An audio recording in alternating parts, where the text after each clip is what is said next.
అనుదిన నిత్య జీవపు మాటలు. దేవుని నామానికి మహిమ కలుగునుగాక. దేవుని వాక్యాన్ని చదువుకుందాము.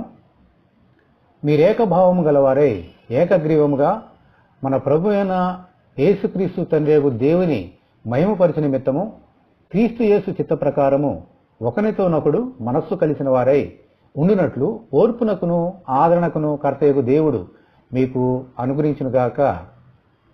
రోమిలకు రాసిన పత్రిక 15వ అధ్యాయము 5-6 వచనములు.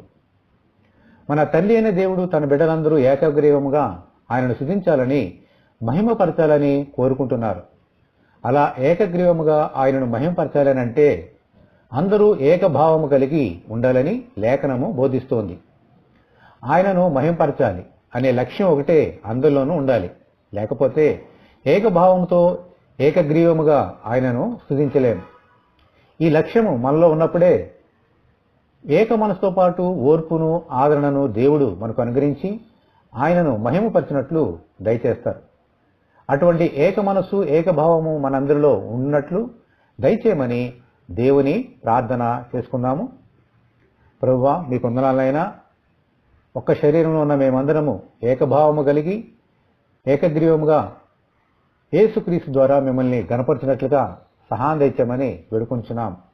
ఒకరితో ఒకడు మనస్సు కలిగిన వారి ఉండినట్లుగా ప్రభువా, ఓర్పునకును ఆదరణకును కర్త అయిన మీరు మాకు కృప అనుగ్రహించి మీకు ఇష్టమైన బిడ్డలుగా ఈ లోకంలో జీవిస్తూ మిమ్మల్ని గణపరిచే బిడ్డలుగా చేయమని వేడుకుంటున్నాం. ఈ వాక్యం వింటున్న బిడ్డలందరినీ దీవించి ఆశీర్వదించమని యేసు అతి పరిశుద్ధమైన నామములో ప్రార్థన చేస్తున్నాము తండ్రి, ఆమేన్.